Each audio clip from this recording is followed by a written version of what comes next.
Halo dan selamat datang kembali. Hari ini kita mau gali lebih dalam nih soal kepemimpinan di salah satu raksasa Amerika, General Electric atau GE. Kita akan lihat masa-masa krusialnya dan kita akan lihat dari sudut pandang orang yang ada di puncak pimpinan selama 16 tahun ya, CEO-nya Jeff Immelt. Betul sekali. Sumber utama kita kali ini buku memoarnya Immelt sendiri, judulnya Hot Seat. Jadi ini versi dia ya tentang apa yang terjadi. Kita bakal coba bongkar pengalamannya, tantangannya, keputusan sulitnya, ya gitu deh. Iya, jadi misi kita ini mau coba memahami perspektif Immelt gitu. Gimana sih rasanya gantiin orang selegendaris Jack Welch? Itu pasti berat banget ya. Banget. Terus gimana dia bawa GE lewatin badai besar kayak 911 yang kejadiannya, wah cuma sehari setelah dia jadi CEO? Gila, hari kedua kerja langsung krisis. Iya kan?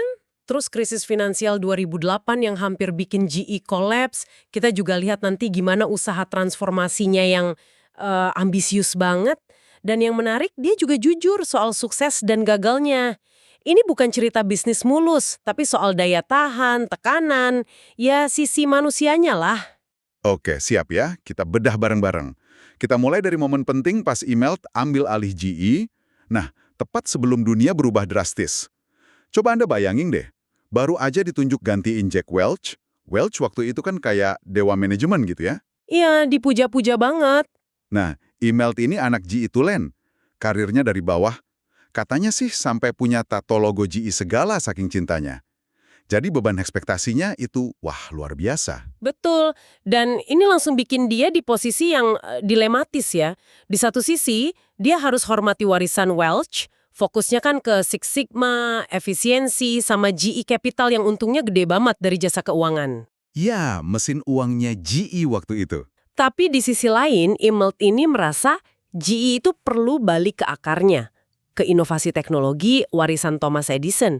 Dia agak khawatir GE jadi terlalu jago main duit, tapi kurang jago bikin barang lagi. Menurut dia, terlalu bergantung ke finansial itu, wah bahaya buat jangka panjang. Jadi dia udah punya rencana nih buat perubahan. Hari pertamanya jadi CEO, 10 September 2001, dia pidato ke ratusan ribu karyawan lewat siaran langsung. 300.000 ya kalau nggak salah. Iya, banyak banget. Dia sampaikan visi barunya, tapi tetap nunjukin rasa bangga ke GE. Dia cerita momen itu mengharukan banget lihat muka karyawan dari seluruh dunia di layar, kayak penuh harapan gitu. Tapi, ya itu tadi, besoknya 11 September 2001, duar, serangan teroris. Immelt lagi di Seattle waktu itu. Rencana yang udah disusun rapi, langsung diuji sama kenyataan pahit. Kayak kata Mike Tyson yang sering dikutip Immelt tuh, semua orang punya rencana sampai kena tonjok di muka. Nah ini tonjokan pertamanya, keras banget. Dan 911 ini dampaknya ke GE parah banget kan ya? Dari banyak sisi gitu. Oh jelas, divisi aviasi mereka itu langsung kena hantam. Mereka kan nggak cuma bikin mesin pesawat, tapi juga nyewain ribuan pesawat. Tiba-tiba aja, aset miliaran dolar itu jadi bom waktu. Maksudnya gimana tuh bom waktu? Ya karena nggak ada yang mau terbang kan, pesawat nganggur, nilainya turun. Belum lagi soal asuransi terorisme yang waktu itu belum jelas. Terus NBC yang punya GE waktu itu diminta siaran berita terus tanpa iklan. Ya bagus sih secara moral, tapi rugi jutaan dolar. Belum lagi bisnis asuransi mereka juga kena imbas klaim. Lengkap deh pokoknya. Di tengah kekacauan gitu, langkah pertamanya Immelt apa? Biasanya kan mikirnya selamatkan perusahaan dulu ya. Nah, ini yang menarik dari dia. Dia malah pakai analogi masker oksigen di pesawat, tapi dibalik. Bukannya pasang masker buat GE dulu, dia malah fokus nyelamatin pelanggannya. Terutama maskapai penerbangan yang udah di ujung tanduk. Oh gitu, kok bisa? Logikanya dia gini, kalau pelanggannya selamat, ya GE juga bakal selamat dalam jangka panjang. Jadi dia mikir ekosistemnya bukan cuma perut sendiri. Itu butuh keberanian loh di tengah kepanikan kayak gitu. Iya juga ya. Ada cerita spesifik nggak soal gimana mereka tangani situasi genting ini? Ada cerita soal mentornya Immelt, Dennis Damerman, mantan CFO. Orang ini biasanya tenang banget, tapi pas krisis itu dia harus nelponin CEO-CEO maskapai, bahkan mungkin kepala negara buat ngelarang pesawat GE terbang kalau belum ada kepastian asuransi terorisme. Wah, serius? Sampai ngelarang terbang? Iya, bayangin tekanannya. Email cerita, si Damerman ini sampai teriak-teriak di telepon, "Hey, jangan terbangkan pesawat sialan itu atau Anda bakal dituntut." saking gentingnya. Tapi efektif, ini nunjukin betapa kacaunya situasi operasional waktu itu. Selain itu, ada keputusan bisnis sulit lainnya? Ada. Ada deal sama Xerox yang baru dinegosiasi pas hari pertama Immelt kerja. Setelah 1911, GE punya alasan kuat banget buat batalin deal itu. Tapi Immelt milih lanjut. Kenapa tuh? Katanya sih sebagai bentuk solidaritas korporasi Amerika yang lagi terkepung, biar nunjukin kalau bisnis tetap jalan gitu. Dia juga ngutip pelajaran dari Wilbur Ross pas nanganin krisis baja dulu. Kerjain yang gampang dulu, bangun momentum, baru hadapin yang sulit. Jadi ya langkah-langkah pragmatis di tengah badai. Oke, jadi GE bisa lewatin badai 911. Tapi kan belum selesai ya ujiannya. Beberapa tahun kemudian, datang lagi yang lebih gede. Krisis finansial 2008. Nah, kali ini katanya sumber masalahnya justru dari dalam GE sendiri. Tepat. Kali ini jantung masalahnya ada di GE Capital. Unit bisnis yang tadinya jadi bintang, malah jadi sumber masalah utama. Mereka itu sangat bergantung sama yang namanya commercial paper. Commercial paper itu apa sih? Surat utang gitu. Iya, semacam surat utang jangka super pendek. Kadang cuma harian. GE Capital pakai ini buat modal kerja sehari-hari. Mereka harus terus ngerol atau perbaharui utang ini di pasar uang. Nah, pas pasar kredit macet total tahun 2008, keran duit ini tiba-tiba mati. Waduh, jadi GE terancam nggak bisa bayar tagihan hariannya dong? Persis, ini situasi bahaya banget buat perusahaan segede GE. Reputasinya bisa hancur kalau sampai gagal bayar. Momen paling gentingnya kapan tuh pas krisis 2008? Salah satunya pas ada reksadana pasar uang besar namanya Reserve Primary Fund. Nilai per lembarnya jatuh di bawah $1. Istilahnya breaking the buck. Ini bikin panik massal soal keamanan pasar uang, tempat GE cari duit harian. Langsung semua orang nanya, GE bisa bayar utangnya nggak besok? Terus di mana dong? Di sini peran bendahara GE waktu itu Cathy Cassidy jadi penting banget. Dia baru aja ditinggal suaminya beberapa bulan sebelumnya, tapi dia nunjukin ketangguhan luar biasa. Dia harus nenangin timnya dan cari cara di pasar yang lagi kacau balau. Dan puncaknya pas GE harus cari dana gede banget dalam waktu singkat ya. Betul, mereka butuh $15 miliar segera buat nunjukin ke pasar kalau mereka punya cukup uang tunai. Ada cerita menegangkan pas akhir pekan itu mereka siapin penawaran saham. Udah mau launching minggu malam, di menit terakhir email ragu. Dia putuskan tunda. Ditunda. Kenapa? Feeling dia nggak enak aja.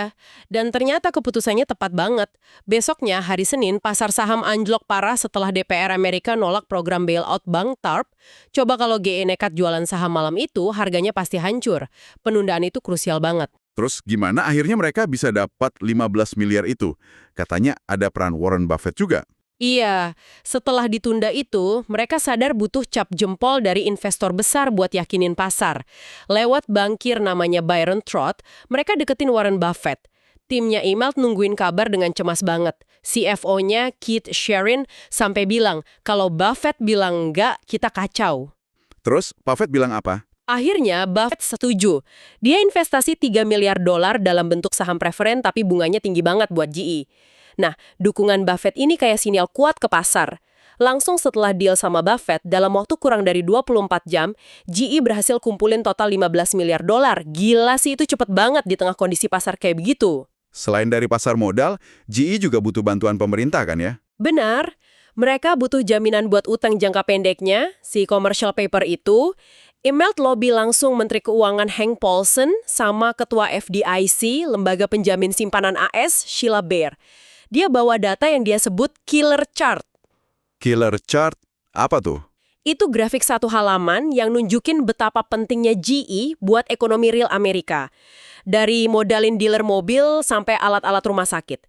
Intinya, kalau GE sampai kenapa-napa, efeknya kemana-mana. Akhirnya, lobby itu berhasil. GE bisa masuk program jaminan pemerintah namanya TLGP. Ini bantu banget stabilikan pendanaan mereka. Tapi ada harga mahal yang harus dibayarkan soal dividen GE yang terkenal itu. Nah, itu dia. Ini salah satu keputusan paling menyakitkan buat Immelt katanya.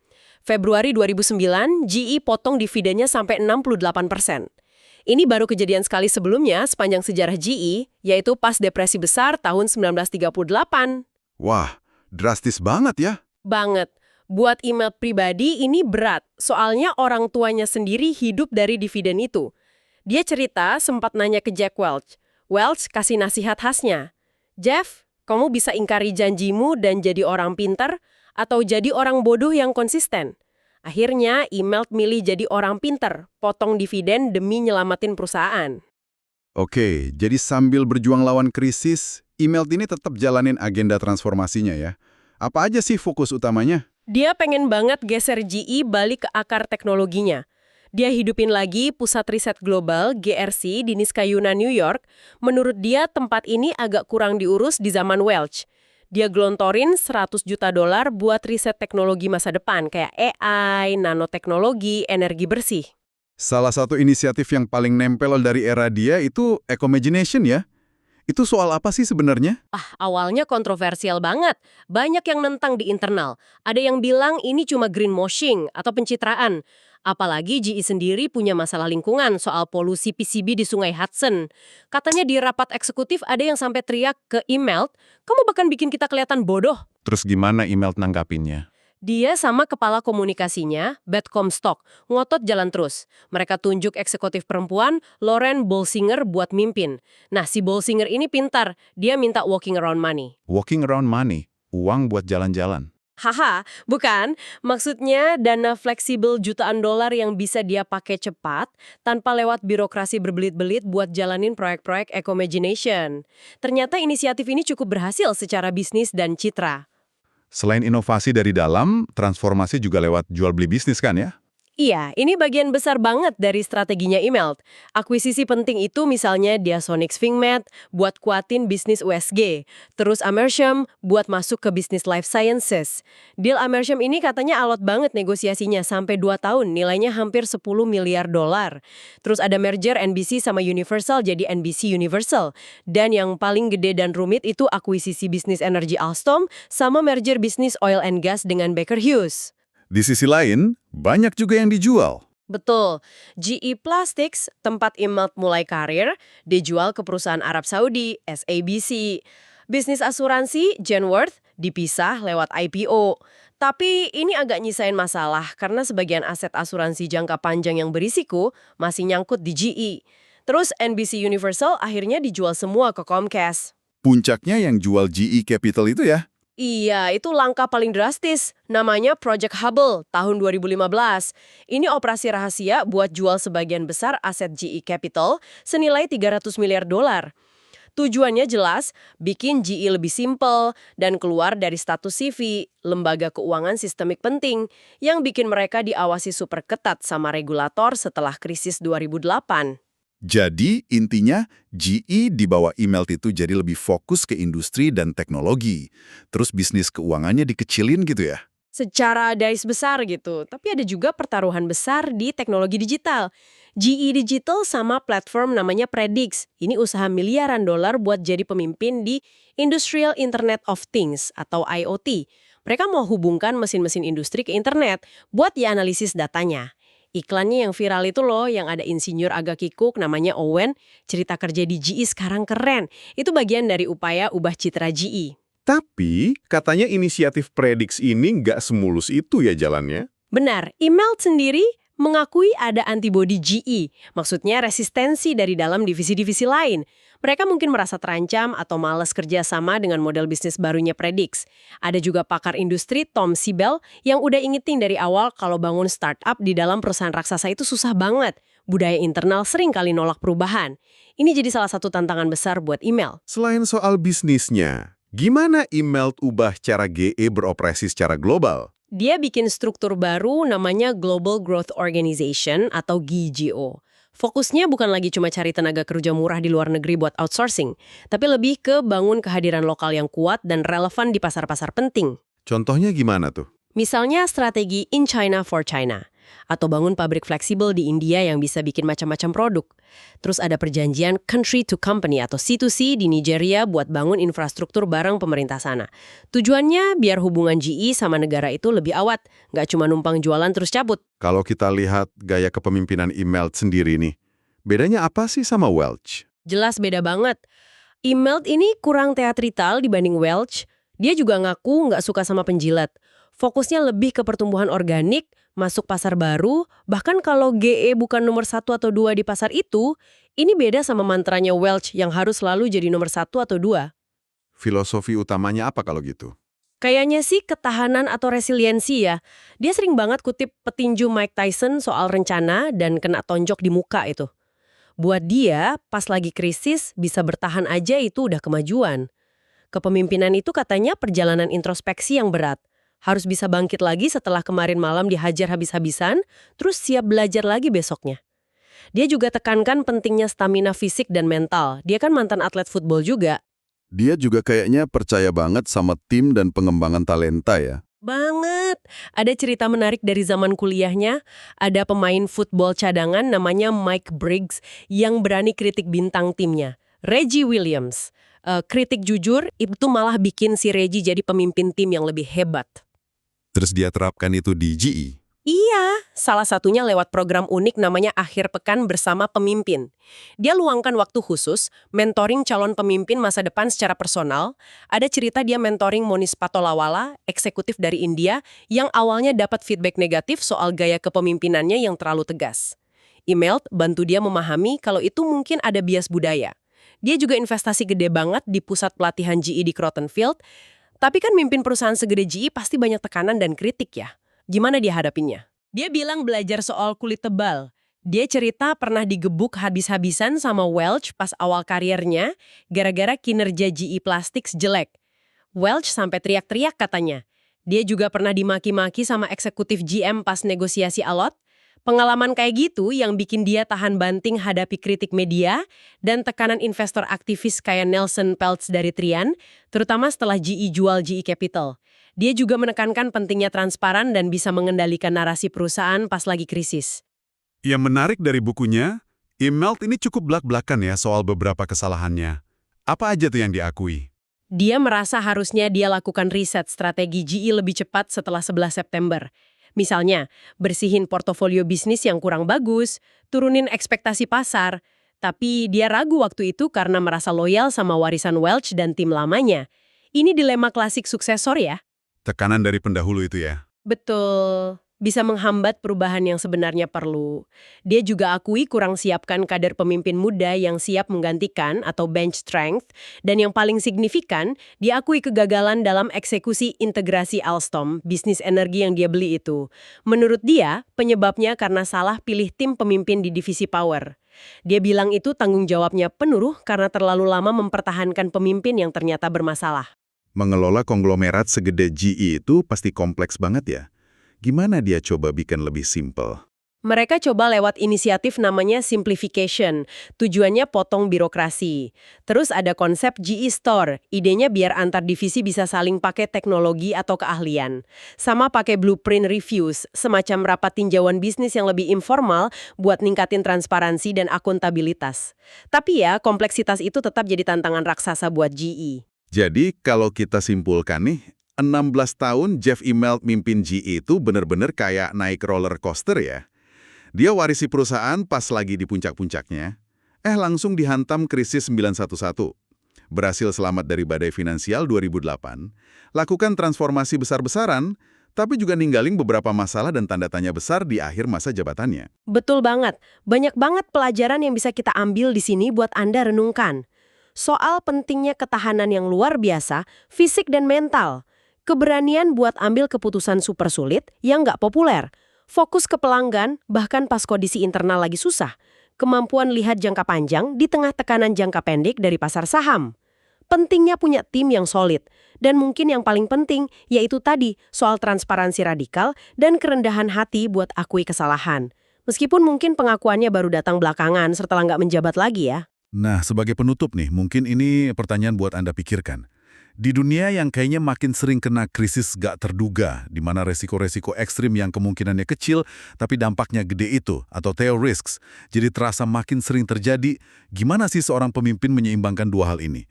Di satu sisi kan butuh optimisme, ya buat maju, buat inspirasi tim. Tapi di sisi lain, butuh juga realisme yang kadang brutal, cuma buat bisa bertahan hidup. Apakah kisah Immelt ini dengan segala sukses, gagal, dan kompleksitasnya bisa jadi model kepemimpinan di era krisis ini? Atau justru jadi semacam peringatan keras tentang bahaya kompleksitas, utang yang terlalu besar, dan mungkin beban berat dari masa lalu? Oke, terima kasih banyak sudah menyimak pembahasan mendalam kita kali ini. Sampai jumpa lagi di lain kesempatan.